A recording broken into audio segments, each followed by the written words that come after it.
Canal 36 acompanhou o lançamento do livro O Homem que Fugiu para a Lua 2. O evento aconteceu na Livraria Veredas, em Volta Redonda. Conta pra gente de onde veio a ideia de escrever o livro e quando foi isso? Bom, em 1986, após a explosão do ônibus espacial Challenger, a gente decidiu escrever uma história que enfocasse a questão espacial, programa espacial, Lua, colonização da Lua.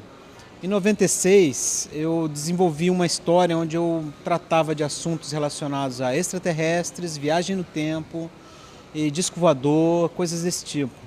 Em 2003, eu desenvolvi uma terceira história. Essa terceira história ela tinha tudo a ver com Apocalipse, o livro Apocalipse da Bíblia. Em 2011, eu decidi misturar as três histórias e acabei vendo que seria um bom material para a gente desenvolver uma saga, não só um livro, mas uma saga. Então eu lancei em 2012 o volume 1, Numa Carona pelo Tempo, e agora eu estou mostrando para vocês que agora é Cidadão da Galáxia, volume 2. Quando você começou a escrever o primeiro livro, Ivani, você já pensava no segundo, em ter esse... Bom, como eu te falei, eu demorei muito a tomar a iniciativa de fazer a produção.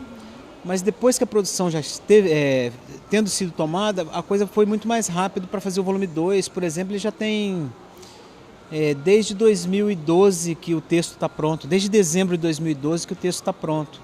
Eu só tive chance de colocar em operação o ano passado. E como é uma coisa demorada, a produção é uma coisa muito demorada, ficou pronto agora, esse ano, poucas semanas atrás. Eu decidi juntar. Esse faz 3 anos, lançar o segundo junto com o primeiro. E é o mesmo segmento, tanto um quanto dois, ou muda alguma coisa no segundo livro, a história foge de algum padrão? Não, a tendência é eu contar a história do personagem, só que a diferença é que eu enfoco ela em vários aspectos, em várias épocas. Eu falo dele com 19 anos, em 1986 para frente, eu falo dele com 37 anos, de 2020 para frente, e até é interessante falar isso, que em 86 ele tinha 19 anos, em 2020 ele só tinha 37, ou seja, além de tudo ele viajou para o futuro, e de várias vezes ele foi viajando para o futuro, e por isso ele não tem a mesma idade cronológica, né, biológica. A idade biológica dele é menor do que a idade, do que o tempo nosso, né, o nosso tempo na Terra. Como eu te falei, tinha 19 anos em 86, se não me engano ele deveria ter 52 e só tem 37. É muito estranho falar isso, né? Mas é mais ou menos aí. Eu vou enfocando isso, vou trazendo como que ele se formou dentro do projeto. Nesse segundo livro ele mostra as reuniões de inicialização que ele teve, sem dar um enfoque às reuniões, e sim dando enfoque a um outro enfoque, né? Sobre o porquê deles terem ido nesses locais, quem que estava junto, porquê. Porque tem tudo a ver com aquilo se ele fugiu no volume 1, mostra que ele fugiu para a Lua, no volume 2 as autoridades querem saber porquê e, se possível, ir atrás. Então a história continua, ele foge para a Lua e agora, entre aspas, estão querendo ir atrás dele. Será que isso vai dar certo? Não sei, tem que ler o livro, hein, pessoal? E é um tema bem intrigante, né? Tem que acreditar em disco voador, acho que no 1 você até explica. Olha, tem que acreditar. Eu, no volume 1, me arrogo a mostrar como que funciona um disco voador. A minha opinião sobre como funciona um disco voador. Não é que eu tirei da cabeça, eu não sou catedrático, eu não sou estudioso no assunto. Então eu procuro a internet, procuro as teorias que mais combinem com o que eu penso, que existem várias teorias sobre o assunto, e eu utilizei uma delas para mostrar como que funcionaria, hipoteticamente, o nosso disco voador. E o porquê do personagem do livro ser de Volta Redonda? Isso daí tem a ver com o meu desejo de, sendo volta-redondense, ver um conterrâneo fugindo para a Lua. Eu gostaria de fugir para a Lua, realmente, de verdade, gostaria de morar na Lua, gostaria que já fosse possível, né? Que já houvesse possibilidade da gente morar na Lua e eu pudesse estar lá agora e não aqui.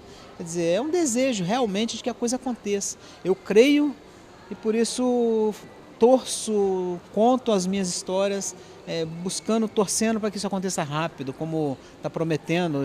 A NASA já fala dos projetos lunares. Quer dizer, o livro tem 3 anos E eu já estava falando disso há 3 anos atrás e agora a NASA começa a falar, nós vamos para a Lua, nós vamos para Marte, nós vamos fazer altas pesquisas, nós vamos abandonar o ônibus espacial, que eu falo no primeiro, nós vamos construir uma nave espacial que nem aquela antiga que levou o homem à Lua, quer dizer, aquele é o jeito certo, nós perdemos tempo com o ônibus espacial. Mas assim, a gente vai falando os envolvimentos daquilo que a gente pesquisa, daquilo que é foco de interesse nosso na internet, na vida. O homem que fugiu para a Lua é minha vida, vamos dizer assim. Bom, cada um tem a sua interpretação após ler um livro, né? Mas qual é o seu objetivo geral? Ou então, assim, a mensagem que você gostaria que fossem passada para os leitores? Eu acho que a maior mensagem que o livro passa é que estamos perdendo tempo fazendo armas. Eu acho que a maior mensagem que o livro tem para passar é que as armas estão exigindo da gente muitos recursos, que esses recursos poderiam, entre outras coisas, já que a gente não pode de repente falar numa realidade atual em colonizar a Lua, mas se gasta tanto dinheiro com arma que se poderia acabar com a fome no mundo. Será que é interessante acabar com a fome no mundo? Bom, então deixa isso para um outro patamar de pensamento, porque os interesses hoje são exatamente comerciais. É o lucro, é o lucro, é o lucro. As armas dão mais lucro do que acabar com a fome. Eu sempre falo isso.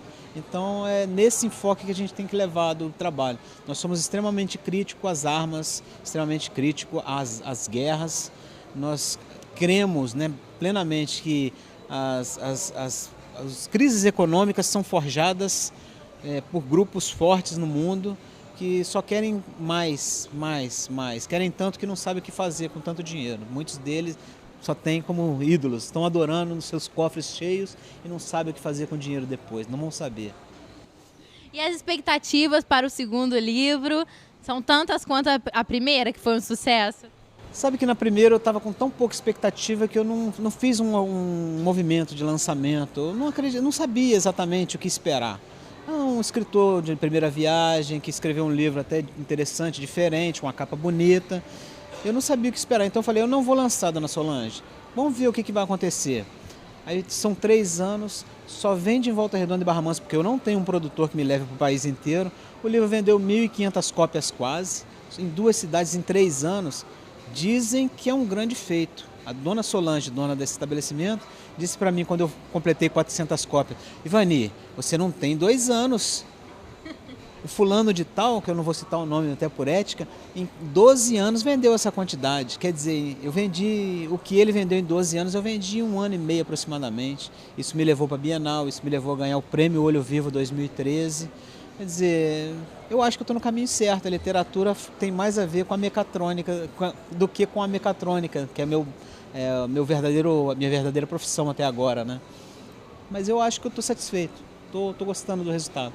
E quem quiser ler o livro, leve o 1 e o 2 já para ter a história completa, né, Ivani? Fala aí. Porque a história completa só depois dos 8, mas a princípio, se levar o 1 e o 2, já vai começar a entender um pouquinho mais da cabeça de um autor que procura ser diferente. Eu acho que a literatura está muito batida. A gente fala de lobisomem, a gente fala de vampiro, fala de monstro, de invasão, e ninguém fala. E a natureza humana? Ninguém gosta de falar da natureza humana. Falar a verdade dói? Pô, eu quis tocar na carne. Eu quis fazer um trabalho que pudesse dar um enfoque novo, uma visão nova, porque a gente está vivendo. A realidade é outra. Nossa sociedade está mudando de uma forma vertiginosa. Eu, que tenho meus 47 hoje, tenho visto algumas coisas a ponto de falar, estou ficando careta. No passado eu chamava os meus antecedentes, né, os antecessores de caretas. Eu acho que hoje eu estou me sentindo careta diante de algumas coisas que eu estou vendo com tanta naturalidade. Mas sei lá, vi. E já está pensando no 3, 4, como que... Na verdade, eu tenho muita coisa escrita. Como eu te falei, eram 3 histórias que eu estou adaptando. Essas 3 histórias, elas já estavam praticamente prontas. Então eu não tenho muito o que fazer, a não ser fazer a compilação. E por causa disso, o volume 3 já está acredito que com mais de 50% do texto elaborado. Se tudo correr bem, esse ano a gente começa a produzir, antes do final do ano, para que o ano que vem ele possa estar aqui antes do Natal. Quem quiser adquirir o livro, tem aqui na Veredas, né, em Volta Redonda, Barra Mansa também? Por enquanto, o livro 2 só na Veredas, tanto no Pontual quanto no Cider Shopping. Mas a partir da semana que vem nós estaremos distribuindo nas lojas que já tem o volume 1, E a partir daí vamos começar a trabalhar novas estadias para ele, com a entrada da FLIR em junho, vou estar em Resende. Eu já tenho tido chance de apresentar ele, sem ter chance de apresentar na verdade, em Uberaba. Eu já vendi várias unidades dele, não estava em livraria. A livraria me pediu, através de uma das pessoas que comprou a livraria, me pediu. Quer dizer, nós já temos o nosso trabalho em Uberaba também, que eu estou morando lá, né? E nessa de eu estar morando lá, eu comecei a conversar com as pessoas e as pessoas lá gostam de ler tanto quanto tem visto em Volta Redonda. Tem um bom futuro também lá.